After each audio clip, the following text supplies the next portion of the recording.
prénom Adolphe, né en Autriche en 1889, il y a 100 ans. Mort à Berlin le 30 avril 1945. Voilà pour la version officielle, celle des dictionnaires et des manuels d'histoire. Pourtant, personne n'est vraiment certain que le Führer se soit donné la mort. Aucune trace de sang, aucun cadavre. De là à imaginer une mise en scène montée par les nazis pour permettre au dictateur de prendre la fuite, il n'y a qu'un pas que vient de franchir Jacques Robert, le seul journaliste qui se soit rendu dans le bunker où Hitler se serait suicidé. Ce soir, pour la première fois, il témoigne. Jacques Robert, vous êtes donc avec nous. Vous êtes l'auteur de L'évasion d'Adolf Hitler dans la collection Documents aux éditions du Rocher que voilà. Pierre Miquel, vous êtes historien. Vous avez donc ici la voix, vous représentez en tout cas la voix officielle. Donc la voix officielle, c'est Hitler. Le 30 avril 1945, s'est suicidé, c'est ça? Oui, ah bah oui.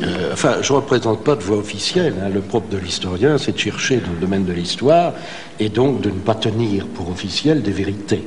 Ça, c'est l'histoire. Donc pour vous, ça peut être remis en question? Ah non, non.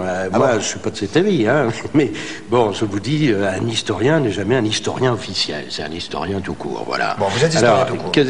Oui.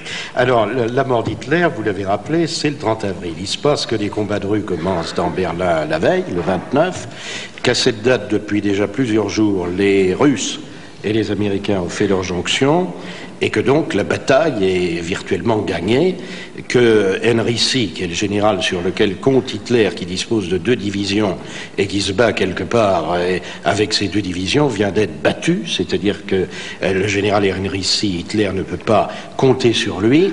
Donc le 30, il donne aimablement la mort à sa maîtresse, dans son bunker. Il se suicide dans le bunker où il dirige les opérations de Berlin, et il se suicide lui-même, et ensuite des SS font disparaître le corps. La raison déjà, pourquoi est-ce qu'on fait disparaître le corps d'Hitler? Ah bah ça c'est une manie chez les SS, vous savez, ils font disparaître les corps en général. Et je crois que dans cette mise en scène de la mort d'Hitler, il y a quelque chose comme un rappel du wagnérisme de l'hitlérisme, si vous voulez. Hitler disparaît dans la mort de Berlin, son corps ne devant pas laisser de traces, un peu comme le suicide qui précède la combustion des corps des héros dans Wagner. Donc Hitler s'arrange pour faire une mise en scène qui fasse de sa fin une sorte de point final sur une aventure qui est sordide et qui veut présenter comme romantique. Voilà. Alors voilà ce à quoi on est arrivé après de multiples enquêtes de tous les pays du monde quasiment. Les premiers peut-être qui ont émis un doute, je crois que ce sont sans doute les soviétiques. C'est bien ça? Ah, tout à fait, oui. Alors, Jacques Robert, donc vous étiez journaliste à Paris Matin et Samedi Soir fut un temps. Vous êtes auteur de nombreux ouvrages dont certains ont été portés à l'écran, comme Le Monocle, avec le grand Paul Meurice, ou comme Marie-Octobre, etc. Alors, 44 ans après cette fin donc d'Hitler, vous sortez ce bouquin en disant « Tout ceci est faux ». Hitler ne s'est absolument pas suicidé. Il est sorti de son bunker, qui était un véritable paquebot, je crois. Hein. Enfin, c'était un paquebot, qui était souterrain. À l'envers. Voilà, un paquebot à l'envers. Vous dites qu'il est sorti enroulé dans un tapis. Ah non, non. On a roulé dans une couverture. Oui, enfin voilà. Non, parce qu'il y a eu... parce qu'il y a eu la version de la... Vous savez, il y a eu 32 versions, 36 versions. Alors, votre version, d'abord, d'où vient votre profonde conviction et quelle est-elle? Alors, il faut commencer par dire ceci, c'est que je ne découvre pas aujourd'hui le sujet. Depuis 45 ans... Pourquoi avoir attendu, alors? Mais j'ai pas attendu. Non. J'ai publié plusieurs ouvrages, notamment mes mémoires, dans le chapitre que je consacre à mon grand reportage sur Berlin à l'automne 45, déjà... J'exprime la certitude, ma conviction en tout cas, qu'il y a eu une mise en scène diabolique de la part des SS. Mais pas dans le sens où vous le dites, monsieur Miguel. Alors comment? Alors je vais vous dire pourquoi. Parce que il faut d'abord trouver un point d'accord, vous et moi, sur la version officielle dite du suicide et celle de l'évasion qui est la mienne. Ce que vous avez dit tout à l'heure est à peu près vrai, je veux dire, quant à la version officielle, avec cette petite nuance que ce n'est pas Hitler qui a tué Eva Braun. Ils se seraient, dans la version officielle, suicidés ensemble. Oui. Elle au cyanure et lui en se tirant une balle de pistolet dans la bouche. Elle n'a pas eu l'idée toute seule, quand même. Ah non, mais je veux dire, je rectifie il ne l'a pas tué, ils se sont tués ensemble. Version officielle. Alors, votre version. Alors, ma version, mais je tiens à dire ceci tout de suite, et je voudrais que Pierre Miquel confirme, parce que c'est essentiel. Qui a annoncé ce suicide d'Hitler, cette mort d'Hitler à Berlin? Les premiers. Je voudrais vous l'entendre dire de votre bouche. Ah non, mais c'est capital, hein, je vous le dis tout de suite. Allez-y, oui. Ce sont les nazis. Oui. Oui. Par conséquent, depuis 50 ans... C'est-à-dire c'est la radio nazie, c'est bien ça. C'est Radio Hambourg. Radio Hambourg, qui à 10 h du soir, le 1er mai, soit plus de 36 heures après l'événement du prétendu suicide, a annoncé au monde le suicide d'Hitler. Non, la mort héroïque, pardon. La mort héroïque du Führer. Donc ça veut dire que depuis 45 ans, on reste sur les bases qui ont été données par les Allemands. Oui, moi je vais très loin. Je pense que... Mais vous allez nous donner votre version quand même. Oui, mais je tiens quand même à dire ceci. C'est que dans l'inconscient collectif du monde, il y a, sans le savoir, une intoxication par les nazis qui fait que nous répétons aujourd'hui, l'opinion mondiale répète ce que les nazis voulaient qu'on dise. C'est vrai qu'on l'apprend à l'école. Pour un mobile fondamental. Vous n'allez pas contester que les nazis avaient un mobile tout simple. Et Hitler le premier, c'était qu'il ne fallait pas qu'on le recherche. Attendez, je vous pose une question. Quand situez-vous la mort, exactement, la mort du docteur Goebbels et toute sa famille? Le lendemain soir. Ah oui, alors bon, moi je vous dis... Le 1er mai donc. Le docteur Goebbels est un spécialiste de la mise en scène. Alors, il va tuer ses 5 enfants, sa femme et lui-même, s'il n'est pas tout à fait sûr qu'Hitler est mort? Écoutez, je connais très bien cet argument. Ouais. C'est l'argument que ce grand historien qu'est Georges Blond, malheureusement âgé, qui n'est pas là pour...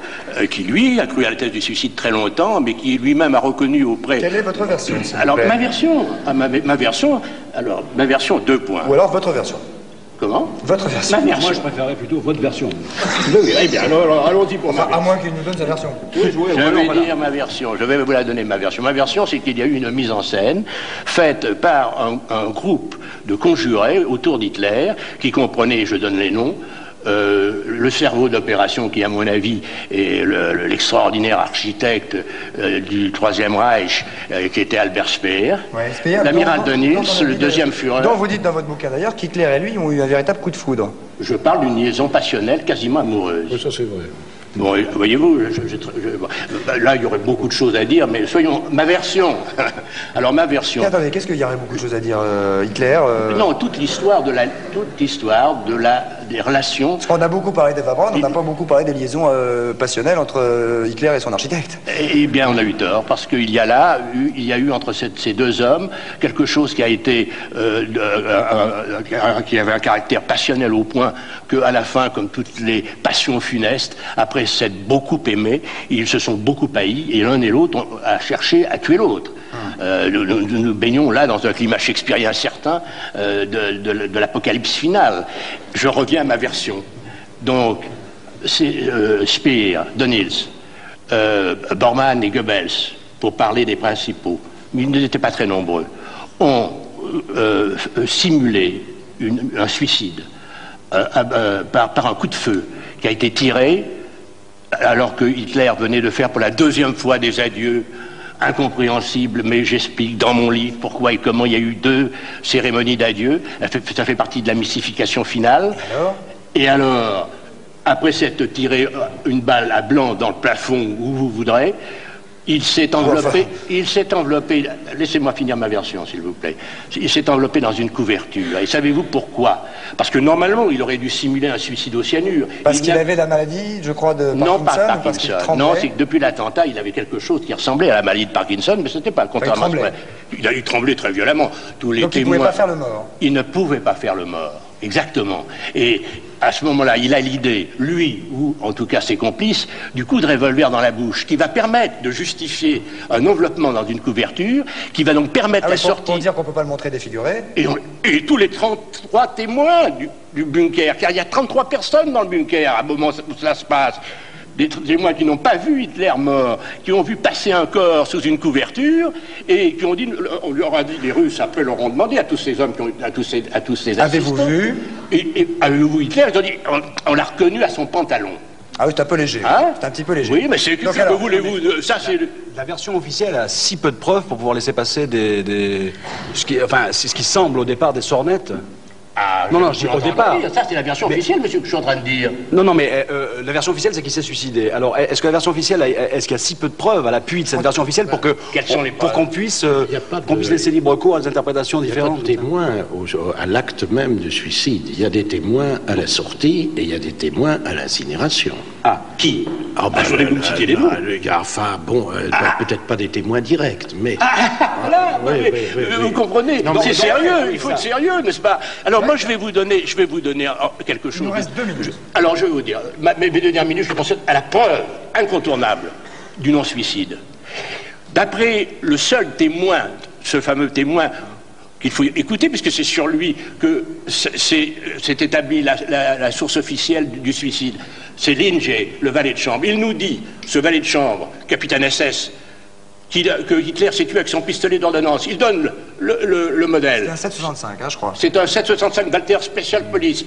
Vous pouvez consulter tous les experts. On a consulté un expert en balistique Il nous-mêmes. y a quand même quelque chose. Je vous écoute. Votre thèse, c'est quoi? C'est qu'Hitler se serait évadé. Oui. Non, attendez, non, il faut laissez-moi se terminer. Ah non, ça nous bascule trop vite. Il faut alors, vous remarquez, vous me faites un suspense magnifique. Moi, je veux bien pas vous donner Mais vous allez la donner tout de suite. Bon, eh bien, je vous la donne.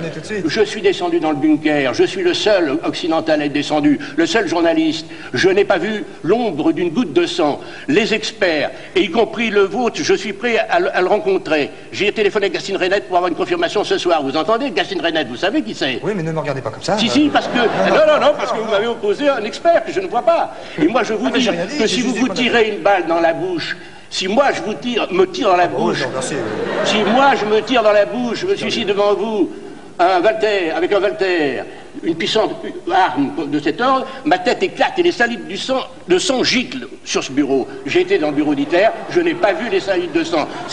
Ce n'est pas très drôle. Ce n'est pas très drôle ce que nous racontons là. C'est la mort du plus grand criminel de tous les temps. Alors, il ne fallait pas, il fait quelque chose de très grave. On a laissé filer cet homme. On n'a pas pu le traduire devant le tribunal de Nuremberg, où les débats auraient été extrêmement différents. Si le Führer avait été présent, il aurait dû rendre des comptes à l'humanité dans le box de Nuremberg. Mais alors, où est-il allé? J'ai une piste. Oui. Mais je ne vous cache pas que je ne peux pas la donner. Ah bon? Non, je la donnerai. Non, je ne peux pas la donner aujourd'hui. Si vraiment les Russes, et c'est vrai qu'ils ont été sceptiques. Attendez, je vous en supplie. Oui. Ce que vous venez en train de dire est capital. Oui. Et les Russes n'ont pas été sceptiques. L'agent Stas, le lendemain... Oui, mais les Russes sont toujours sceptiques. Oui, je sais bien, mais là, ils n'étaient pas sceptiques. L'agent Stas a publié La mort d'Hitler, j'ai là l'humanité. Oui. Il l'a reproduit le 3 mai. Ah bah, tous les journaux. Je suis heureux de vous l'entendre dire. Du 3 mai, on les a aujourd'hui. Oui. Ils disent quoi? Machination diabolique des nazis. Alors, Jacques Robert, dans votre livre, vous dites qu'il a été donc enroulé dans une couverture, qu'il est sorti dans cette couverture, qu'il est donc monté dans un avion...